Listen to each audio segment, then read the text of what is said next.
So what is the relationship between George Soros, the ultra-rich globalist speculator, and Justin Trudeau? We know they're allies, maybe even friends. But what official business does Trudeau do with Soros? We filed an access to information request with a very specific question about that, and we just got back the reply. I'll show it to you in a moment, but let me give you some background first. I'm not interested in their personal friendship. I want to know their political relationship. I want to know what role Soros plays in deciding Canadian government policy, including immigration. Polls show that Canadian citizens don't determine that policy. According to Angus Reid, 80% of Canadians either want immigration to be kept where it is or reduced, but Trudeau and his immigration minister, Ahmed Hassan, have announced that they plan to jack numbers up radically to more than 1 million new immigrants over the next 3 years, almost half of whom, by the way, will not be economically useful in Canada. They won't be productive. They'll be refugees or other drains on our social services. That's according to the government itself. I think Trudeau and Hassan are trying to recreate the mess that Angela Merkel has made in Europe. They're trying to recreate the mess at the US-Mexico border. You can see that. They're doing the same at our own border between Quebec and New York, taking all of America's immigration rejects, including criminals and bogus refugees who have already been denied refugee status by US lawmakers. Angus Reid says only 6% of Canadians want increased immigration, but that's what Trudeau and Hassan are going to give us anyways. So it's obviously not the Canadian public that's making the decisions. So who is? Has Trudeau given Soros control over that? It's not a conspiracy theory or speculation. It's what happens. Here's John McCallum. He was Trudeau's immigration minister back in 2016. He was later sent to be Trudeau's ambassador to China. Here he is as immigration minister telling the CBC state broadcaster that Trudeau was teaming up with George Soros. We are having a joint initiative, and tomorrow we will announce it, between Canada, but George Soros and the UNHCR. And I know that George Soros is really interested in the whole refugee crisis, and so it is normal for him to partner with us on this initiative. And in fact, that did happen. Here's a Canadian government press release. It's this one. Canada, UNHCR, and the Open Society Foundation seek to increase refugee resettlement through private sponsorship. Let me read the first line from the press release to you. The Government of Canada, the United Nations High Commissioner for Refugees, and the Open Society Foundations, that's Soros' group, have agreed to launch a joint initiative aimed at increasing private sponsorship of refugees around the world. Now, if that's all this was, promoting private refugee sponsorship instead of government refugee sponsorship, I'd be sympathetic to that. I mean, that means local churches could sponsor Christian refugees who are fleeing ISIS ethnic cleansing, for example. And that local church would be committed to paying the costs of the refugee. And probably most important, there will be real live Canadians in the community who would take a personal stake in making sure those refugees are integrated, that they learn English, that they get a job, that they don't go on welfare, that they don't get into crime, that they don't go hive off into a ghetto. But that's not what Trudeau did. In fact, that announcement was in September, but here's a news story just 3 months later. Trudeau had capped the number of private, that is mainly Christian, refugees at just 1,000, which is bizarre. They were being paid for by private people. They have a much higher chance of success. How is that not better than government refugees in every way? Well, they were Christians, and Trudeau has always hated Christian refugees. But let me show you one detail in that Trudeau-Soros press release that hasn't been canceled. It's the third point in the press release. See, besides promoting private refugee sponsorship that Trudeau almost immediately restricted, they had a propaganda mission too, and it's point 3 in their press release. It's not a secret. They said, provide a vehicle that mobilizes citizens in direct support of refugees and encourages a broader political debate that is supportive of refugee protection. Hang on, that's not charity work anymore. That's not feeding or clothing people fleeing a war zone anymore. That's politics, that's debating, that's journalism, that's ideology, that's campaigning. And that's George Soros' specialty. Here's one of Soros' own documents. Again, this is not a conspiracy theory. This is right off his own website. I just downloaded it today. This is one of his European projects. This is from 2015, when he was really pushing actually millions of Turks and Syrians and Afghans and Africans too into Europe. But look at the countless grants to migrant lobby groups and NGOs, to journalists to write pro-immigration commentaries, to lawyers to sue on behalf of migrants, to lobby groups, to lobby politicians, to youth groups, to pollsters, to advocates, even to human traffickers. Countless grants, millions of dollars. Those grants aren't to actually help migrants. They're to change politics. And a big theme of those grants is to rebrand any opposition to mass immigration as Islamophobia. Is Soros doing that same thing to Canada? And did Trudeau pay Soros for his help? Or is it the other way around? Is Soros paying Trudeau, or maybe paying the Trudeau Foundation, or paying the Canadian government in some way? What's going on here? What's the deal? Because Trudeau seems to be following the Soros playbook. Trudeau and Ahmed Hassan just signed on to the United Nations Global Compact for Migration, and that creates a counterfeit human right for foreigners to immigrate. The word right, or rights, is in the document more than 100 times. And look at paragraph 33 of this UN agreement. Promote independent, objective, and quality reporting of media outlets, including internet-based information, including by sensitizing and educating media professionals on migration-related issues and terminology, investing in ethical reporting standards and advertising, and stopping allocation of public funding or material support to media outlets that systematically promote intolerance, xenophobia, racism, and other forms of discrimination towards migrants in full respect for freedom of the media. So reward journalists who promote mass migration. Punish journalists that don't. Starve them of resources. Denounce them, defame them, marginalize them, call them racist or whatever. And that's happening, isn't it? Trudeau just set up a $595 million bailout fund for journalists, but only for journalists he says he can trust. And they're now officially attacking journalists who are off message too. Trudeau and Hassan are actually reading from the exact same script on that. It is disappointing to see the Conservatives and the member opposite engage in peddling rebel media conspiracy theories. It is disappointing to see the Conservatives engage in peddling rebel media conspiracy theories. It is disappointing To see the Conservatives engage in peddling rebel media conspiracy theories. It is disappointing to see the Conservatives engage in peddling rebel media conspiracy theories. It is disappointing to see the Conservatives engage in peddling rebel media conspiracy theories. They're actors, they're puppets. I wonder who wrote that script. Was that the third point in the deal between Trudeau and Soros' Open Societies Foundation? What exactly is the deal? It was an agreement. I showed you the press release. You heard John McCallum. Right after his election, Justin Trudeau flew down to New York to sit at Soros' knee. Look at that. Look at the body language there. The master, the father on the left, and the good boy on the right, who you can see who's in charge in that photo, eh?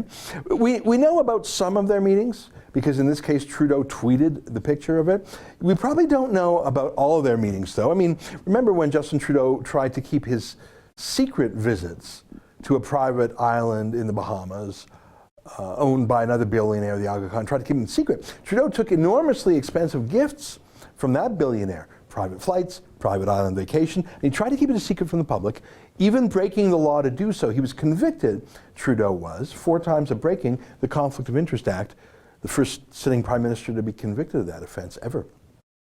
Trudeau keeps many of his controversial meetings secret. Like when he met with that Taliban sympathizer, Joshua Boyle. We only learned about that because Boyle bragged about it with this Twitter tweet. And in that same tweet, look at that, Boyle says it wasn't their first meeting. I'm not surprised. Same thing with George Soros. Here's George Soros' son and his political heir, Alexander Soros, meeting with Ahmed Hassan. I don't know if we would have seen that photo unless Soros bragged about it. George Soros isn't like most political activists or mega donors. He's pretty much as big as every other political donor combined, and he knows it.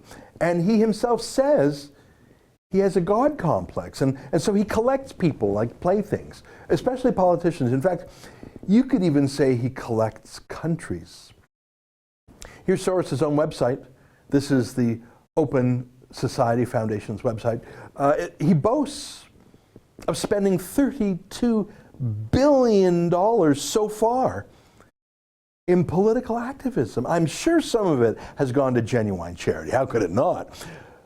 But most of it is, in Soros' own words, about changing the system. I think it's fair to say that George Soros hates the West. He hates Europe and European thinking. He hates Western civilization. Although he was born Jewish, he detests Israel. And he has said that he doesn't like Judaism, the religion. His father, too. They actually changed their family name from Schwartz to a made-up name, Soros. Soros himself has profited mightily off of capitalism and freedom, but he promotes globalism and socialism. I don't even really think you could call Soros a capitalist, even though he's a multi-billionaire. A capitalist is someone who builds things, you know, like an oil man or a real estate tycoon, someone who makes factories. Soros is just a speculator. He made a lot of his money betting against the British pound. Back in 1992, he crashed the market, devalued the currency, that threw millions of British people into poverty and unemployment. But hey, he made $1 billion in a day. Soros has a bizarre view of the world. He was a teenager in Hungary when the Nazis invaded, and he actually ran errands for the invading Nazis, not for the resistance. According to his authorized biography, he hand-delivered death summonses to the Jews in town for the Nazis, to tell those Jews to report to the trains where the Nazis would send them to their deaths. Now, he was a teenager back then, and his father told him to do it. His father actually handed Soros off to a Nazi enforcer who went around Hungary with George Soros. Soros was pretending to be a non-Jewish teenager. And that Nazi expropriated property from the Jews in Hungary. Now, you might not blame a teenager who was in a wartime, who was told by his father just to do that, do whatever it takes to survive. But what I find so telling about Soros' character, his morality, is not what he did as a teenager under duress, but his reflections on it decades later as a grown man, when he was asked about it on the show 60 Minutes. And he had no compunction about it. He actually once said that it was the most exciting time of his life. Here, take a look at this. Was it difficult? Not at all. Not at all. Maybe as a child you don't see the connection, but it created no problem at all. No feeling of guilt. No. For example, that I'm Jewish, and here I am watching these people go. I could just as easily be there. I should be there. None of that. Well, of course, I could be on the other side, or I could be the one from whom the thing is being taken away. But there was no sense that I shouldn't be there. Yeah, so that's George Soros, a Nazi collaborator in his teens. Okay, maybe you could forgive that. But as a grown man, he was just fine with that, didn't lose a minute's sleep. He's a speculator who games the financial system to enrich himself by impoverishing others. He's not into building wealth. It's not a positive-sum game with him. It's speculation. And now he's in the business of renting or buying politicians. So has he collected Justin Trudeau into his politician collection? Well, we asked. We sent a simple letter to the Immigration Department of Canada under the Access to Information Law. We sent them that Government of Canada press release, the one I read to you, that described the joint initiative. And we said, quote, regarding the agreement between the Government of Canada, the UNHCR, and the Open Society Foundation to launch a joint initiative aimed at increasing private sponsorship of refugees around the world, as announced at the below link, please provide copies of all background and supporting policy documents. Include copies of any agreements involved. Provide only final or latest versions of documents. And then we sent the link to the press release that I showed you earlier. And they wrote back and they said, following a thorough search of our information holdings, I regret to inform you that no records were found that respond to your request. And it was signed by Michelle Dunn, Assistant Director, Complex and Sensitive Issues Unit, Corporate Affairs, Immigration, Refugees, and Citizenship Canada. Really? Complex and sensitive issues, eh? Wow. Now, if you want to read that letter, we've posted the whole thing on our website. You can find the link below. Do you believe them? Do you believe there was not a single record, not a single piece of paper, not a single email, not a single memo, not a single scheduler in the calendar, that there was nothing, no records whatsoever of that meeting, other than the website and I guess the immigration minister going on TV about it? Nothing, really. The government can't do anything without a dozen bureaucrats being involved, without forms being filled out in quintuplicate. There was a meeting, there was a conference, there were memos, there were plans, of course there were, but they say there's not a single record? Not one. Do you believe them? I don't believe them. We filed another similar request for any correspondence, any communications between the Canadian government and Soros's Open Society Foundations. They said the same thing. They said they have nothing. Sorry, no. Really? No emails, not even a letter. Nothing. They're lying. I mean, we know that Soros has no soul if he is untroubled about his role in sending his fellow Hungarian Jews to their deaths on behalf of the Nazis, as we saw in that 60 Minutes clip. He surely doesn't mind lying to reporters. And he has no duty to tell us anything. He's not the government. But what is the Canadian government's excuse? We're appealing this refusal, by the way. You can't even call it a refusal, since they're saying they don't even have any info. They're not saying we have it, but we refuse to give it to you. They're claiming there's no records at all. But we know they're liars. They lied about Justin Trudeau's vacation to Billionaire Island. They tried to keep it secret. He was convicted of that. 4 counts of breaching the law. They're lying here too. Justin Trudeau is a liar. I think this is a huge issue.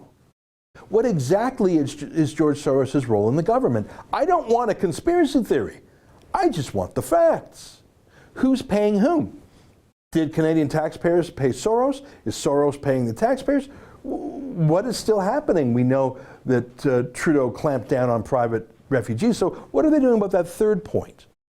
The propaganda plan? Is the Trudeau-Husson campaign to smear any critics as Islamophobes, was that authored by Soros's policy people?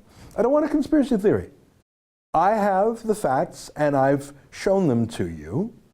Now I want more facts. And the law is clear. If there are relevant records, we as citizens have the right to be told that. It's called the Access to Information Act. And unless there is a special exemption, for example, for national security, well, we have a right to see them. They have not invoked such an exemption. They're just claiming there's no documents. They are lying. They claim there's nothing. We know they're lying. If Stephen Harper had signed an agreement and told the world he was working, let's say, on, I don't know, oil and gas policy, pipeline policy, oil sands, with some American billionaire, you'd never hear the end of it. And if Stephen Harper would have said, sorry guys, there's no records to show you, sorry about that, people would call him a liar, and of course they'd be right if that had happened. But it's Trudeau and it's George Soros and it's in support of mass immigration, and the media is now on Trudeau's payroll, and it seems a few of them might even be on Soros's payroll too, if his European grants are any guide. So yeah, I'm guessing that this video you're watching of me right now is the only place you will ever hear about this. That's an excerpt from the Ezra Levant Show. Every day I do a video monologue and then I interview an interesting guest, and then I end by reading my hate mail. But you've got to subscribe to it, which you can do at therebel.media/shows.